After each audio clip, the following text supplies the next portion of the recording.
A ver, ¿cómo es que de un momento de caos total pueden hacer una idea realmente potente? Pasa que, a veces, los grandes quiebres de la historia nos obligan a hacernos las preguntas más fundamentales. Hoy, precisamente, vamos a ver cómo toda la agitación de los años 60 empujó a un economista, James Buchanan, a meterse de cabeza a explorar algo tan radical como la anarquía. Ok, para entender de dónde viene todo esto, tenemos que transportarnos a los años 60. Uf, una década tremenda. Piensen en las protestas masivas contra la guerra de Vietnam, los disturbios en las ciudades, una agitación cultural que lo movía todo. Y esta frase de Buchanan, wow, captura perfectamente lo que se sentía en el aire. Para él y otros académicos, no era solo una simple protesta, no, sentían que de verdad la civilización como la conocían se les estaba cayendo a pedazos. Y claro, esa sensación de que todo estaba a punto de explotar fue el origen de una pregunta que lo obsesionaría por años. Y ojo, no era algo teórico, ¿eh? Para ellos era una posibilidad súper real. O sea, ¿qué pasaría si todo de verdad se derrumbara? ¿Qué saldría de las cenizas? ¿Qué clase de sociedad? Bueno, entonces, ¿quiénes eran exactamente estos enemigos del orden para Buchanan? La respuesta, la verdad, es bastante sorprendente, porque no los veía como un simple grupo de oposición política. No, no, no. Para él, la cosa era mucho más profunda. Para Buchanan, el golpe de los 60 fue mucho más allá de la política.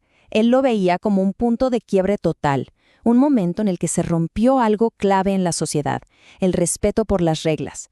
Y no hablamos solo de las leyes escritas, ¿eh? Hablamos de las normas más básicas de convivencia, del respeto a lo ajeno, a la autoridad en las universidades, a poder discutir sin agarrarse a golpes. Y su descripción de los radicales universitarios, es súper directa. Él no los veía como gente que quería otro tipo de orden, no. Los veía como enemigos del orden, punto.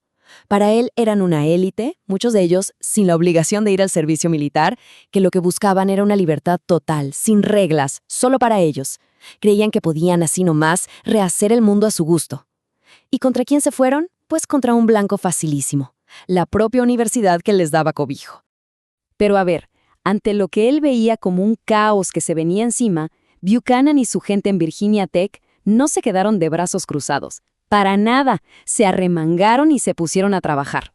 Y de ahí salió una respuesta intelectual fascinante. Decidieron tomarse la anarquía en serio y analizarla con todo el rigor académico que tenían. El concepto clave de toda su investigación fue algo que llamaron equilibrios anarquistas. A ver, para que se entienda fácil, es como pensar en un juego, digamos un partido, pero sin árbitro. ¿Qué pasaría? ¿Qué reglas pondrían los mismos jugadores para que el juego no se deshaga? Bueno, eso es lo que ellos querían averiguar, pero a la escala de toda una sociedad. Estaban estudiando, en teoría, qué tipo de orden, si es que aparece alguno, podría surgir solito, sin un gobierno que lo imponga. Y para que vean la urgencia que sentían, solo miren el ritmo de trabajo que tenían. Fue una verdadera avalancha. En apenas 5 años, Buchanan y sus colegas, como Gordon Tullock, sacaron un libro tras otro, todos clave en este tema. Esto te dice lo importante, lo urgente que era para ellos entender lo que estaba pasando. Pero aquí la historia da un giro, y es súper importante. El propio Buchanan lo admite. Sus predicciones fueron, bastante más pesimistas de lo que al final pasó. La sociedad no se vino abajo del todo. Para los años 70, de alguna manera, el orden se restableció. Eso sí, él siempre dijo que el daño al respeto por las reglas ya estaba hecho y que eso no tenía vuelta atrás. Ok, el orden se restauró en los 70 más o menos, pero las preguntas que se hacía Buchanan seguían ahí, latentes, y la historia no termina. Saltemos unas 3 décadas en el tiempo, empieza un nuevo siglo y de repente se topa con una amenaza al orden civil que era completamente distinta, algo que para él necesitaba un análisis totalmente nuevo. Sus propias palabras lo dejan clarísimo. Para él, lo que estaba pasando a principios de los 2000 no era una segunda parte de los años 60, no, era, en su esencia misma, algo totalmente, categóricamente diferente. Y esta diferencia es la clave de todo. Piénsenlo así. Los anarquistas de los 60, según su análisis, Eran enemigos del orden como concepto. Querían caos. En cambio, los terroristas del nuevo siglo no solo quieren destruir nuestro orden, sino que ellos sí tienen un plan. Buscan imponer su propio orden, uno alternativo y estructurado, por más terrible que sea. Claro, para Buchanan esta nueva amenaza no era solo un tema para escribir un paper y ya. No, para él era una llamada a la acción. Era un desafío directo a los intelectuales de hoy para que se tomaran en serio las amenazas de nuestra época, con la misma rigurosidad con la que él y su equipo se tomaron las de los años 60.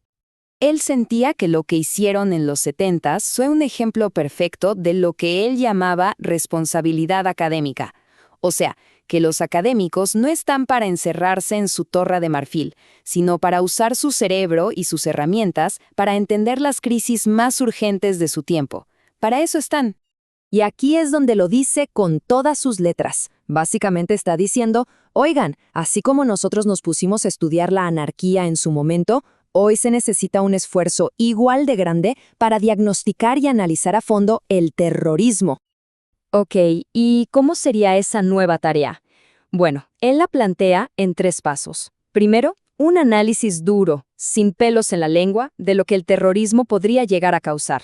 Segundo, meterse en el debate complicado de cómo combatirlo sin cargarnos nuestras propias libertades. Ese equilibrio súper delicado. Y tercero, atreverse a hacer predicciones, aunque sean incómodas o asusten a los que él llama mentes blandas.